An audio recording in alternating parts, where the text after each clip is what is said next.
오늘의 주제는 아마도 많은 연인분들이 공감하실 만한 그런 게 아닐까 싶습니다. 바로 불안과 신뢰입니다.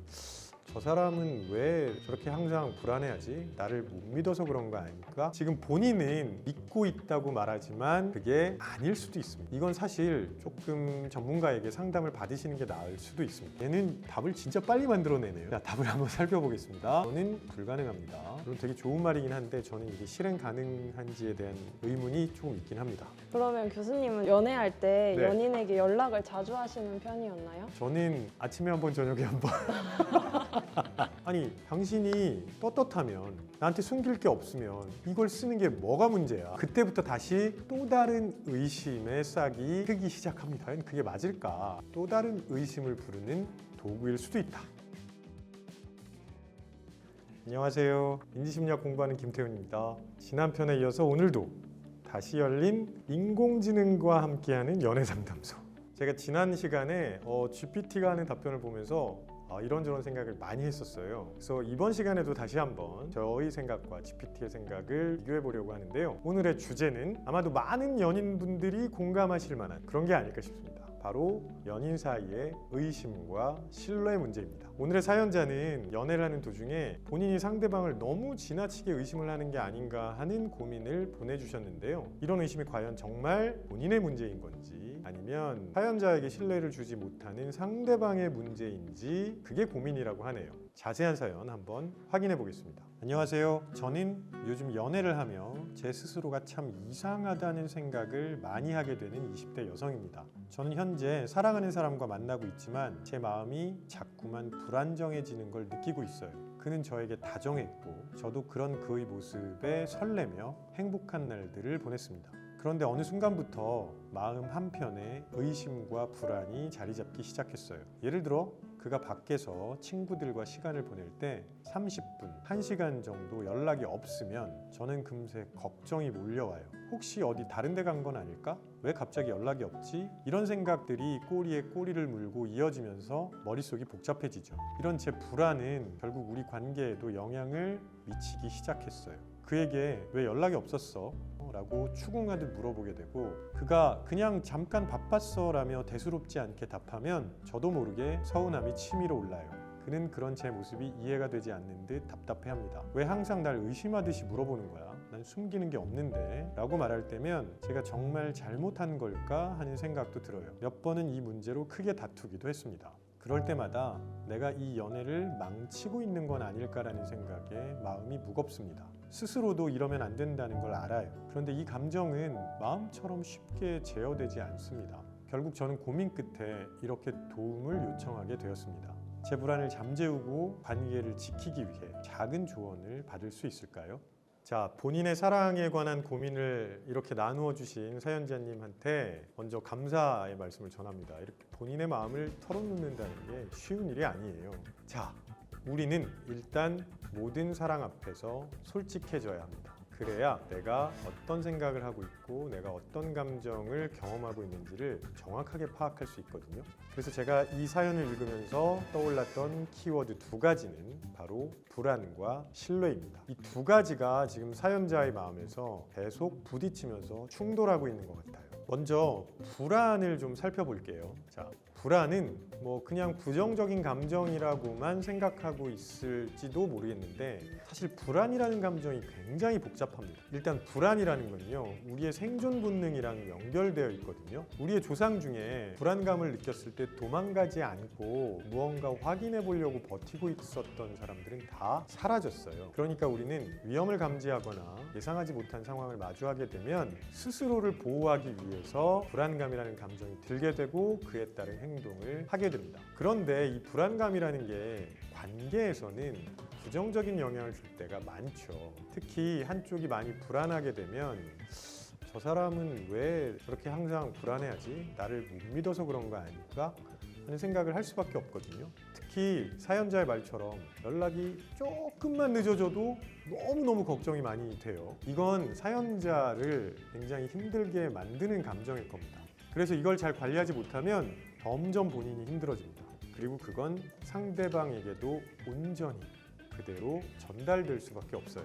그래서 제가 드리고 싶은 말씀은 이겁니다. 먼저 내가 진짜 상대방을 믿고 있는지 확인해 보시기 바랍니다. 지금 본인은 믿고 있다고 말하지만 그게 아닐 수도 있습니다. 왜 이걸 확인해 봐야 하냐면 불안의 그 근본 원인을 찾기 위해서예요. 만약에 불안의 근본 원인이 그냥 본인의 성격 때문이라면 그건 온전히 본인의 몫이고 본인이 고쳐야 하는 것이겠죠. 그런데 그 불안의 근본 원인이 상대방과의 경험에서 나온 거라면 그걸 해결하지 않으면 이건 절대로 계속 내 옆에 남아있을 수밖에 없습니다.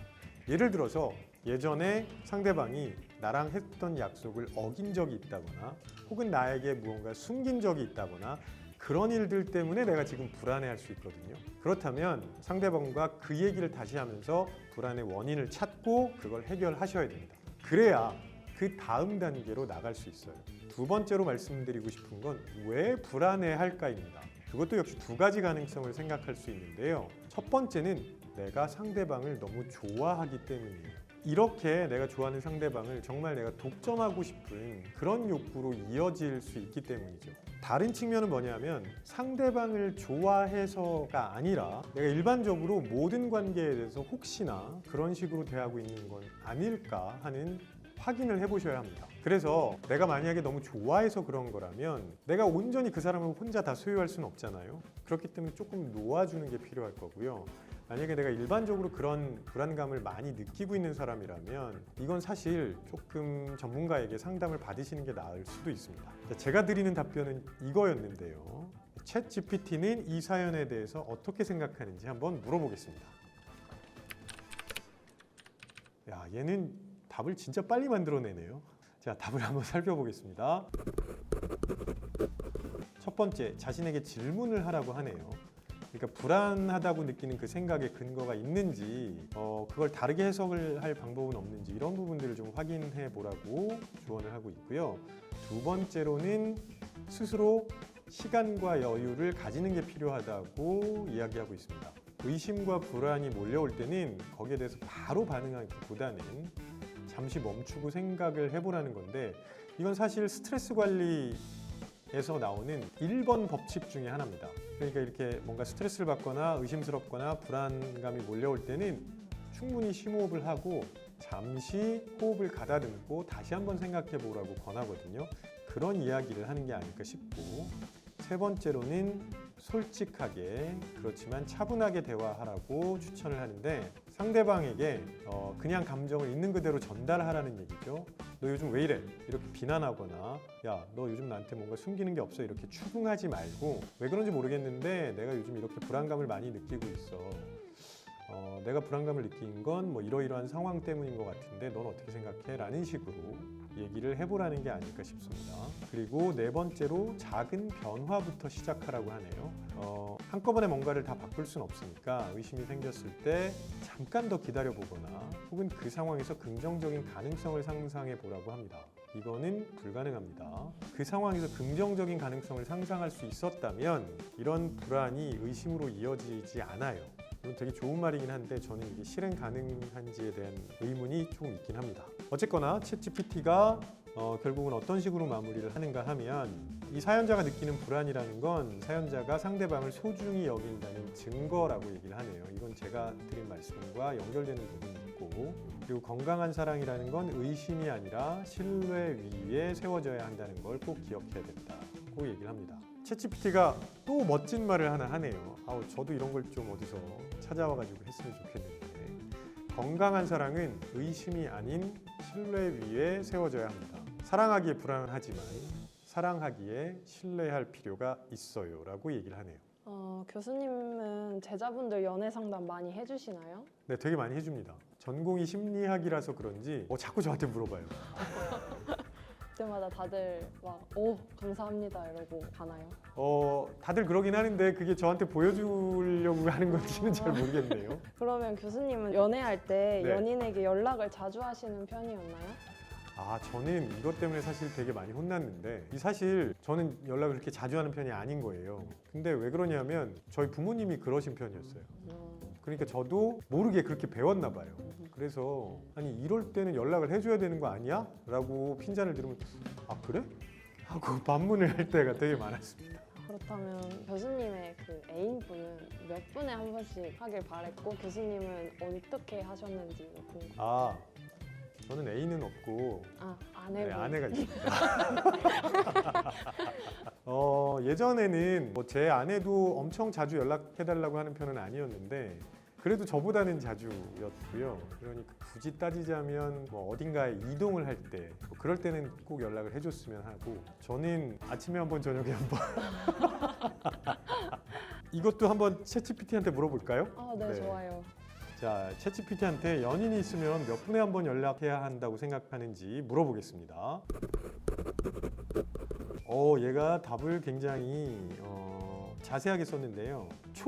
연애 초기에는 서로를 알아가는 과정이니까 연락을 자주 해야 된다.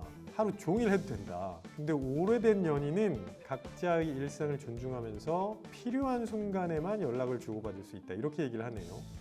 너무 뻔한 말이 아닌가 싶습니다. 그리고 모범적인 답안을 내놓았습니다. 정답은 규칙을 정하는 게 아니라 서로 합의하는 게 중요하다. 이렇게 얘기를 하고 있네요. 교수님은 그러면 연인 간의 위치 추적 어플은 의심이라고 생각하시나요? 아니면 신뢰를 쌓기 위한 수단이라고 생각하시나요? 위치 추적 앱 이거 요즘도 많이 쓰나요? 제가 어렸을 때 이런 거 나왔다고 쓴다는 커플이 있었던 걸로 알고 있는데 요즘도 많이 쓰고 있나 보네요. 일단 제 의견은 별로 좋지 않다입니다. 그러면 여기서 다시 밸런스 게임 들어가겠습니다. 또 밸런스 게임이에요? 네. 이거 너무 어려운데. 위치 공유 어플을 연인 사이에 사용하는 것 가능하다, 불가능하다. 교수님과 챗GPT의 의견을 한번 들어보겠습니다. 자, 일단 제 의견부터 말씀드리겠습니다.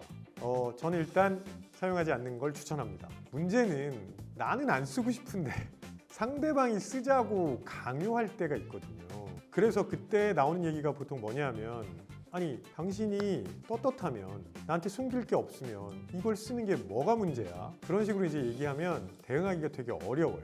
근데 연인이라고 해서 24시간 모든 일상을 공유해야 하는 건 아니거든요. 근데 위치 추적 앱을 쓰다 보면 거의 모든 일상을 공유하는 것과 비슷한 효과가 발생하게 될 거고 그 과정에서 혹여라도 내가 예상하지 못한 그런 정보를 확인하게 됐을 때 그럼 어떻게 할 거냐는 거죠. 그거 그냥 그럴 수도 있겠구나 라고 생각하는 사람 거의 없거든요. 그럼 그때부터 다시 또 다른 의심의 싹이 트기 시작합니다.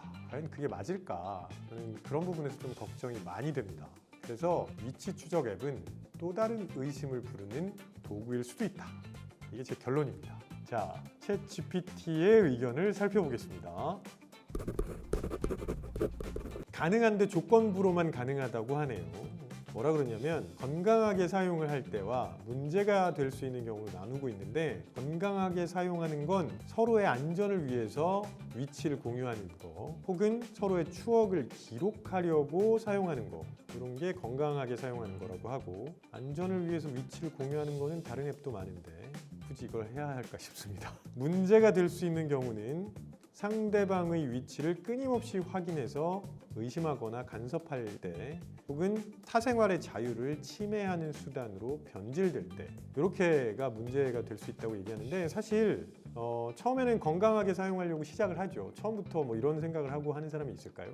근데 사용하다 보면 거의 대부분 이렇게 문제가 될 수 있는 경우로 넘어가지 않을까 싶습니다. 그래서 나도 모르게 상대방의 사생활을 침해하거나 혹은 상대방을 속박하는 수단으로도 쓰일 수 있을 거라는 그런 걱정이 좀 됩니다. GPT의 결론이 이거예요. 서로 신뢰를 바탕으로 동의하고 사용하는 건 괜찮은데 강요나 불안으로 인해서 사용하는 거면 독이 된다. 이렇게 얘기를 하고 있네요. 여러분들은 어떻게 생각하셨을지 잘 모르겠는데 제가 마지막으로 사연자에게 한 가지 꼭 전하고 싶은 말이 있습니다. 자, 사랑이라는 건 완벽한 두 사람이 만나서 하는 게 아니죠. 서로 만나면서 사랑을 딱 튀어가면서 실수를 하게 되고 그 과정에서 불안도 느끼게 됩니다. 우리는 그런 과정에서 여러 가지 감정을 경험하게 되고 성장해 가는 거죠. 사연을 보내신 분도 지금 그 과정에 있는 게 아닐까요? 그러니까 본인을 너무 자책하지 말고 감정을 들여다보고 서로 이해하려고 노력하고 다독여 주셨으면 좋겠습니다. 그렇게 된다면 사연을 보내신 분이 이 관계를 훨씬 더 건강하고 행복하게 지켜나가실 수 있을 거라고 믿습니다. 자, 마지막으로 챗GPT가 남긴 명언 하나 보고 마무리하겠습니다. 얘는 이렇게 명언을 많이 알고 있네요. 철학자 프리드리히 니체가 한 얘기인데요. 믿음은 관계를 이루는 바탕이자 사랑을 지속하게 하는 힘이다. 챗GPT가 전해준 니체의 말처럼 믿음은 사랑의 토대입니다. 이 세상에 완벽한 관계라는 건 존재하지 않죠. 그렇기 때문에 서로를 믿으려고 하는 노력이 서로의 관계를 더 단단하게 만들어주는 건 아닐까요? 저는 여러분이 사랑 속에서 느끼는 불안과 의심을 오히려 성장의 기회로 삼으셨으면 좋겠습니다. 혹시나 의심이 생긴다면 먼저 스스로에게 이렇게 물어봐 주시면 좋겠습니다. 이 감정이 내가 상대를 믿지 못해서는 아닐까? 혹시 내가 불안해서 그런 건 아닐까? 이렇게 질문을 던진다면 본인의 감정을 훨씬 더 객관적으로 바라보고 스스로와의 대화를 시작할 수 있는 좋은 출발점이 될 수 있습니다. 그리고 무엇보다 중요한 건 이런 감정을 상대방과 솔직하게 나누는 거예요. 두 사람의 신뢰라는 건 말로 이루어지는 게 아니라 서로 대화하고 그 과정에서 이해하는 노력 속에서 가능한 거니까요. 앞으로는 여러분이 서로의 다름을 인정하고 신뢰 속에서 더 단단한 관계를 만들어 가시길 응원하겠습니다. 서로를 완벽히 알지 못해도 이해하려는 노력 그 자체가 아름답다는 걸 잊지 않으셨으면 좋겠습니다. 오늘도 함께 해주셔서 고맙습니다.